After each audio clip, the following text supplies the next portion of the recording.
안녕하세요. 저희는 경준이와 친구들 팀입니다.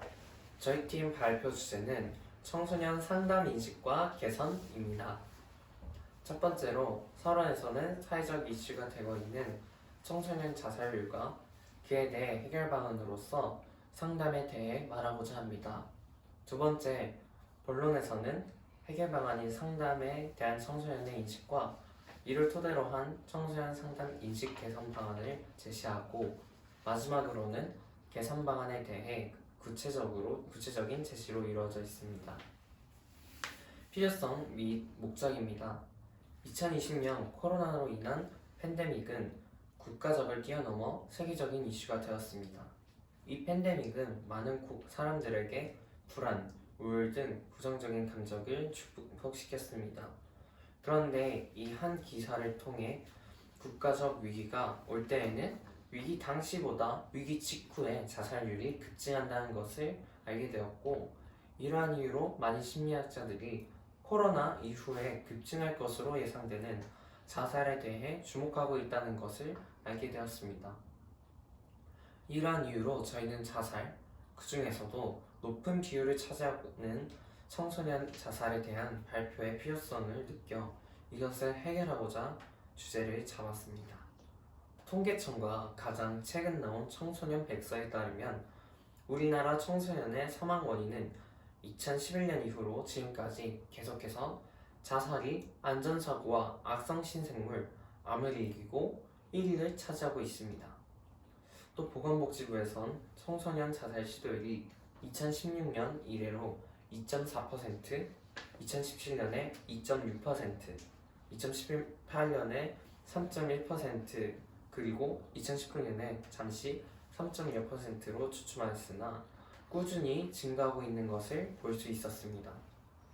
자살 위험 범주에 속하는 학생들 또한 2015년에 8,613명에서 2016년 9,624명, 2017년에는 약 2배가량 증가한 18,732명, 2018년 23,324명으로 나날이 증가하고 있는데요.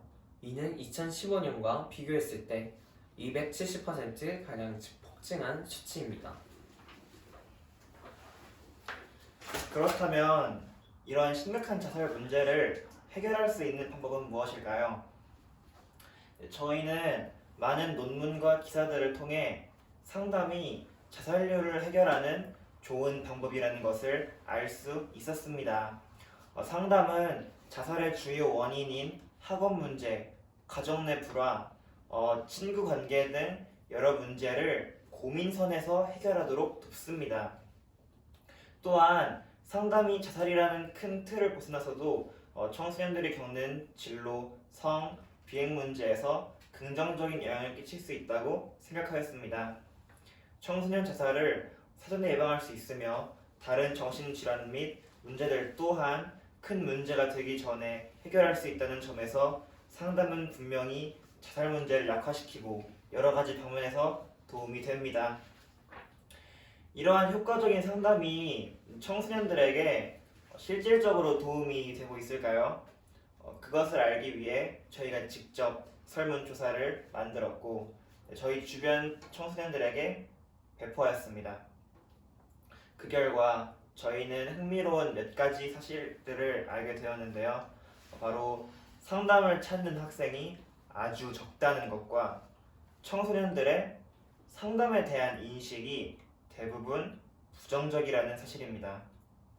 전체 학생 가운데 고민이나 문제가 있다고 답을 한 청소년은 89%로 응답자의 대부분이 고민을 갖고 있다고 답했으나 고민이나 문제가 생겼을 때 상담을 받는다고 답한 비율은 겨우 5%가량이었습니다. 실제로 한국청소년정책연구원에 따르면 2018년에 고민을 털어놓을 수 있는 상대가 누구인가?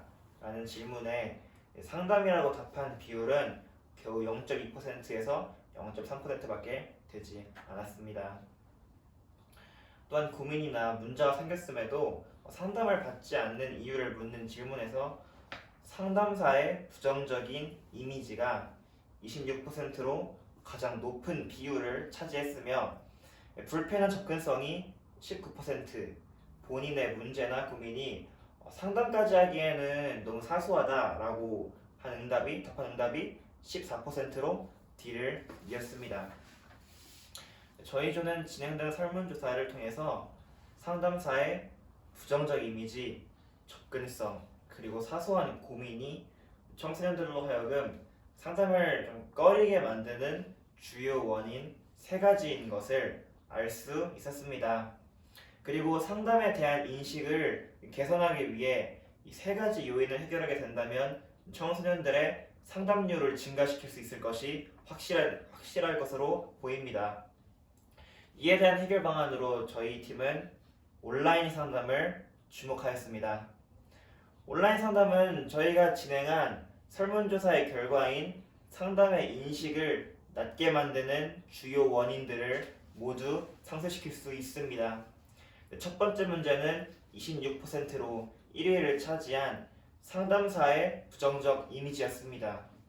청소년들이 상담실에 들어왔을 때 나이가 많은 상담사를 만나게 되는데요.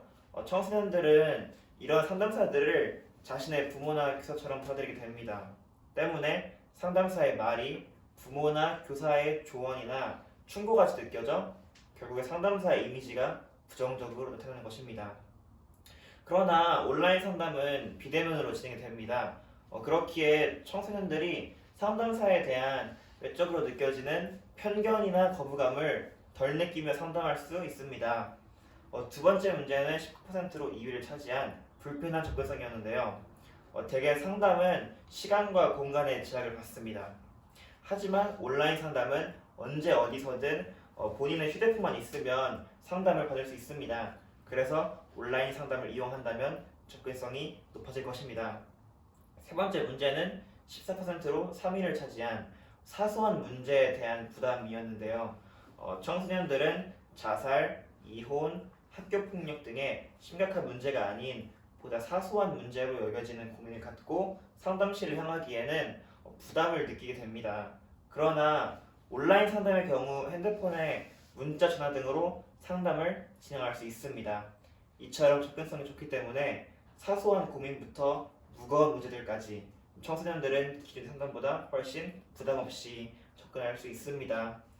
요약하자면 온라인 상담은 기존에 높았던 상담의 문턱을 낮추는 효과적인 방법이라고 할 수 있습니다. 온라인 상담을 하게 되면 더 많은 청소년들이 상담을 경험하게 되고 앞서 언급했던 상담의 효과가 나타나 자살률을 예방하는 데 도움이 될 것입니다. 결론입니다. 저희는 청소년들이 상담을 받지 않는 이유가 상담에 대한 부정적인 인식인 것을 확인하였고 그 요인들을 따져봤을 때 그에 따른 해결 방안으로 온라인 상담의 활성화를 제안합니다. 물론 저희 발표가 갖는 제한점은 존재합니다. 첫 번째로 저희 설문조사의 표본은 인천시에 거주 중인 학생 57명을 대상으로 하기 때문에 전체 청소년을 일반화하기에는 신중할 필요가 있습니다. 두 번째로 온라인을 통한 상담보다는 직접 대면하여 이루어지는 상담이 더 효과적인 것을 여러 논문을 통하여서 확인할 수 있었습니다.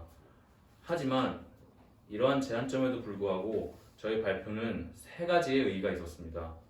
첫째로 청소년들의 상담에 대한 인식의 요인들을 조사했고, 둘째로는 이를 바탕으로 온라인 상담을 해결 방안으로 제안함으로써 청소년에게 효과적인 방향을 제시했다는 점에서 의의가 있습니다. 마지막으로 온라인 상담 홍보의 필요성에 대한 근거가 되었다는 점에서 의미가 있습니다. 여기까지 경진이와 친구들 팀이었습니다. 감사합니다.